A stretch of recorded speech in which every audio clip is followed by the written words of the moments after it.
Hey everyone, Stephanie Robilio here, licensed clinical social worker, published author, and the chief clinical officer at Agape Behavioral Healthcare, and you are tuning into the Mindful Living Podcast.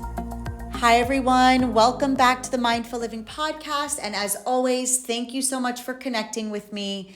Today I feel inspired to talk about how to nurture healthy relationships with a specific focus on the difference between what it means to be empowered and what it means to empower our loved ones, as opposed to what it means to be the enabler or the one being enabled. Most of us, if we're honest with each other, we have probably found ourselves in some relationship, whether it was with a family member, a friend, a spouse, partner, significant other, where we ended up either being enabled or we were the enabler. This is very, very common because we are all hardwired for connection, and most of us, we have this innate desire to want to help, to want to support, to want to rescue, to want to please. And I'm not here to say there's anything good about that or anything wrong about that, but rather to invite us to have this new awareness around how to be empowered in our own life and how to empower our loved ones so that we don't get caught up in enabling, because in a lot of situations, when we enable our loved ones or when we are enabled, it is an incredible disservice that hinders our growth. So let's start just by talking about what it means to be empowered. So to be empowered is about providing resources and guidance to family members or loved ones, friends, whoever it might be, and also highlighting the belief that you have in their ability to overcome adversity, to overcome obstacles, to overcome life challenges, right? So it's really to have that strong stance that you believe in their ability to function in all areas of their life and overcome whatever it might be that's before them. Whereas to enable somebody is really to support their unhealthy behaviors or patterns, which inevitably will hinder them from being able to grow. And it also blocks their ability to be self-reliant, because if you're that person who's always jumping in to save that person or jumping in to rescue that person, then you're blocking that person from learning how to really lean in on their inner strength, their inner wisdom, and learn what it means to be a responsible, functioning adult. And this is difficult because if you're a person who, you want to rescue out of fear, whether it's a friend, your husband, your mom, your son, your daughter, maybe a cousin, whoever it might be, it could even be a coworker, then there's a level of responsibility that falls on you to identify where is your own pattern of enabling coming from? How is enabling serving you? We don't do anything in life unless it serves us. And more often than not, if let's say you're the enabler, this is a pattern that you've learned, in some way it's serving you. Maybe it's protecting you from having to feel the fear that you have if you were to truly let go of control. And the same is true for the person who is being enabled, right? To be enabled is also serving that person, because maybe that person has a fear of taking full ownership over his or her life. And so you could see how the enabler and the enabled, they feed each other, right? It's this odd connection that is supporting one another and blocking one another from having to feel and face fear. So again, there's nothing right about this. There's nothing wrong about this. In fact, it makes perfect, beautiful sense. Every single one of us, we have learned patterns, and every single pattern and every single behavior makes sense and serves us. The point of this podcast today is really just to bring awareness around the difference between what it means to be empowered versus enabled. And so if we are the one empowering our loved ones, then that means we are encouraging them to trust themselves. We're encouraging them to work on building confidence in their ability to take ownership of their life. Just as if you were the person being empowered, then you would be on the receiving end of that encouragement, right? And in the beginning, it might feel really odd because you're learning a new way of being. But in the long run, to be empowered and to be the one empowering, there is nothing but really beautiful things that can come from that, because there's something to be said when a person learns how to have trust within themselves and develops that sense of inner connection, that they know exactly what to do. And just because we know what to do doesn't mean it's going to be easy to make certain decisions. But the more we learn to trust ourselves and the more we take action and make decisions for our life, that boosts our self-esteem, and it also boosts our self-worth, and nothing but really good things can come from that. So a few ways to empower, right? You could encourage autonomy, not only in yourself, but in your loved ones. So this is about encouraging yourself or someone else to really have freedom in their life to make choices that they feel are best for them, regardless of what it is about. It's about developing that self-responsibility. It's about telling that person, hey, I believe in you so much that I know you're going to figure it out. And even though you're presented with the situation and it might feel really hard and overwhelming, I trust you. Or if you were the person struggling, then you could give yourself your own pep talk to say, hey, I know this is really hard for me right now. I have no idea what to do. I'm flooded with all kinds of emotions, but I'm going to give myself some space to pause and breathe, and even maybe reach out to support for some guidance, but I know that I'm going to be able to handle this, right? As opposed to if you were the enabler, then you would just figure it out for somebody. Or if you were the one being enabled, then you would just call somebody for the answer to solve your problem without trying to problem solve on your own. So you can see the difference, right? Just because you empower someone doesn't mean you're not there to hold space for them. In fact, you are. That's the point. But it's doing it in such a way that invites that other person to be in the process of making decisions for their life, and kind of look at it like you're collaborating. Another good way to empower someone is you can offer guidance and supportive feedback. So you can discuss, what would it look like for me to be a guide for you right now? How can I guide you right now? Are there any resources that maybe you know that you can share with that person? And then giving them constructive feedback, right? Because when we give constructive feedback to our loved ones or people that we work with, whoever it might be, constructive feedback is what allows a person to grow and learn from their experiences, right? This isn't criticizing in a negative way. It's about saying, hey, I noticed when you called me for help, you maybe sounded uncomfortable at first, but I'm just so proud of you that you were able to pick up the phone and ask me for guidance on how to make a certain decision. Like, that was really cool of you, right? So it's giving them that constructive feedback so that they, one, feel seen, two, feel heard, and three, when people know that they're making little steps of progress, that's encouraging, right? That's inspiring to want to keep going. And that's the point. We want to act and be in such a way that our loved ones or the people we work with, whoever it might be, that they feel inspired to continue to be empowered in their life. That's the point. Whereas on the other hand, signs of enabling somebody would be getting in the way of them making their own choices, which as a result blocks them from having to face natural consequences.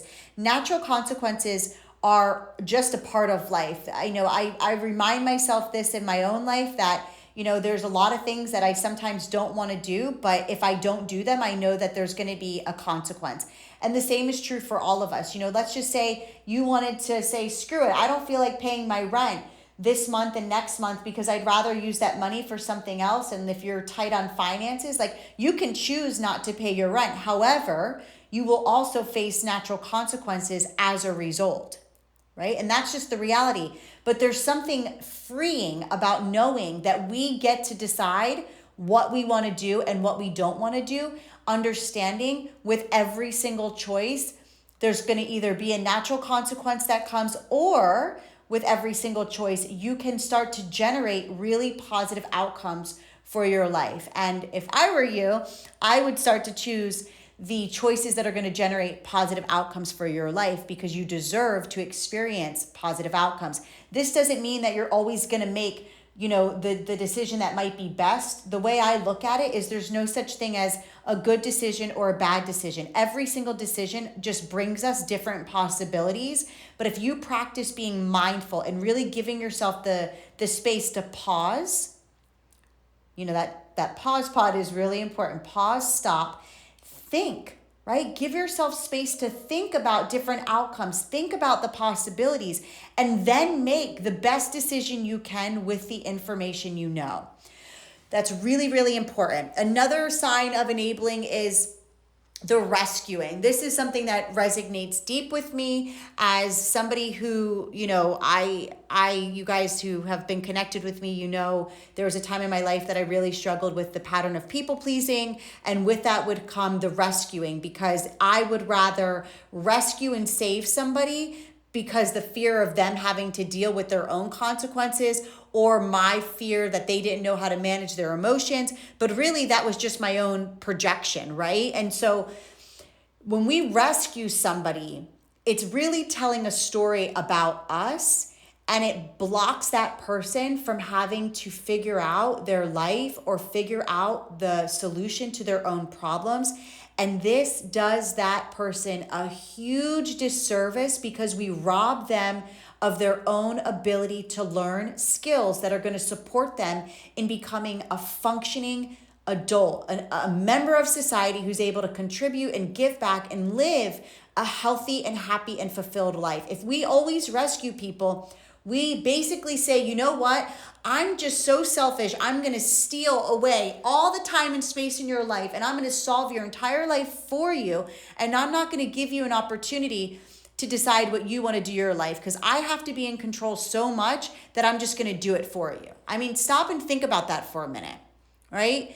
That's a really big realization, that every time we rescue somebody, although our heart is in it for the right reasons, and we want to help and we want to save and we want to protect, and those are all beautiful things. There's nothing wrong with that. But on the other side, what it really says is that I have to be so much in control that I'm going to try to rescue you. And I think this brings us to a deeper point that we have to start to begin to explore. Where's our faith? Where's our trust in ourselves, our trust in our loved ones? Where's our trust in something greater than ourselves? Do we have what it takes to practice surrender? Are we willing to practice letting go and trust that everything will be well? Can you take that leap of faith by letting go and just affirm, I know the safety net will be there if I let go? This is really more a question of faith. And I think that as long as we're living in a place of rescuing people, what that means is we're living in a place of fear. And as long as we're living in a place of fear, not only will we not heal and evolve, but nor will our loved ones. It's not until we choose to lean into the energy of love and lean into the energy of faith that not only we will begin to heal in a very, very big way, but also we will support our loved ones in healing in a really big way. And I want that for all of you. I know in my own life, it took me a ton of practice, and I still have to practice every single day, not getting caught up in the cycles of fear, because my goodness, they show up. But again, if you practice being aware and you can notice when fear is showing up, then that is an opportunity to say, you know what? No, thank you, fear. I thank you for the past. You saved me. You protected me.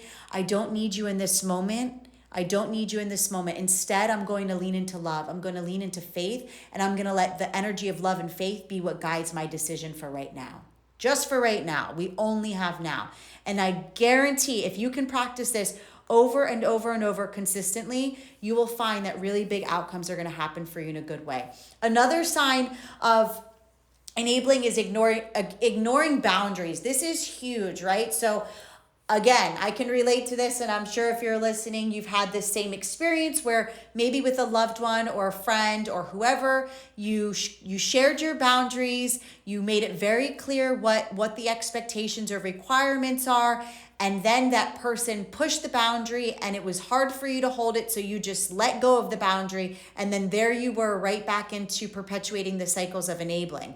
That is a problem in the long run, because when we set boundaries and then we don't hold our boundaries, we basically give off the message that our boundaries aren't really that important and we aren't really that serious about our boundaries.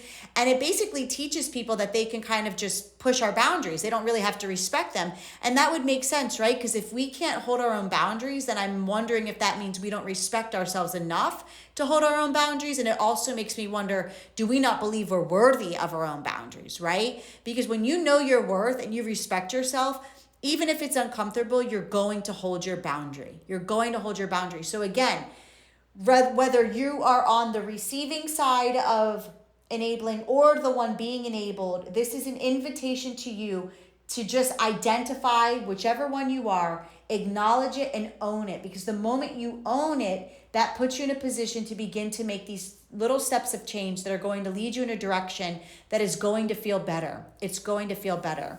And then on the other side, when it comes to, nurturing healthy relationships, in a healthy relationships, that there's accountability, there's healthy communication, there's a respect of boundaries, there's kindness, there's love, there's compassion, there's understanding. There's this mutual flow between both sides of collaborating together to support one another in such a way that is inviting to want to stay in the relationship, whether it's a relationship with your child, a relationship with your parent, your husband, your wife, your partner, your brother, your sister, your cousin, somebody on your leadership team, whoever it is that you have a relationship with, when there is a mutual agreement and mutual accountability and mutual vulnerability and all those characteristics that make for really good, high quality individuals and humans, then it's easy to be in a relationship and it's easy to nurture the relationship. Relationships, from my experience personally and professionally, get really messy when somebody stays in the pattern of enabling or stays in the pattern of wanting to be the enabled. But here's the deal. You can't stay in the pattern of the enabler if your loved one is healing and no longer needs you to enable them. Just like on the other hand, the one who's used to be enabling will have no choice but to learn a new way if you take accountability and you take ownership in changing your own pattern of being the enabler, right? Because they both feed each other. But what happens is when we choose to change, then our loved ones and the people in our life have no choice but to change, because our change forces them to also change, right? We can't force people to change, but by us changing, it forces people to change. Let that sink in for a minute, right? We have no control and no power of changing people, but we do have the power to change ourselves. And as a result, those around us will change. And so I hope if you take nothing else away from this episode, it's that you take away the power of choosing to be empowered on your own. Choose to be empowered. Choose to have the freedom to make decisions that are best for you, not making decisions based off what you think you should be doing, not making decisions out of guilt or out of fear, because those are very, very low vibrations. And the more we operate from fear and shame and guilt and stress and anger and all that low vibrational stuff, we will inevitably continue to perpetuate the thing that we no longer want, which is these negative cycles and these patterns that we're trying to break free from. So we have to pause. Again, we have to pause and step away from the pattern so that we can see the pattern, observe the pattern, and give ourselves the space to think and choose to respond in an empowered way. So here's to being empowered, and here's to empowering everyone in your life. Here's to keeping that mindset that you can do any and all things that you put your mind to. But you must first slow down. You must first slow down and give yourself the space to recognize the patterns that you want to offer healing to. And the moment you give yourself that space, then breathe in that love, breathe in that healing, and begin to make changes one step at a time, understanding there's no such thing as a big step or a small step. We can only take one step at a time, and we only have one now at a time. So here's to being empowered in the now. Until the next time, so much love. Thank you so much for being here with me today. If you found today's episode to be insightful and inspiring, drop me a review so together we can help the next person, and come connect with me on social at Stephanie Robilio, and find all of my books on Amazon. Until the next episode, stay mindful and always remember the power that lives inside of you.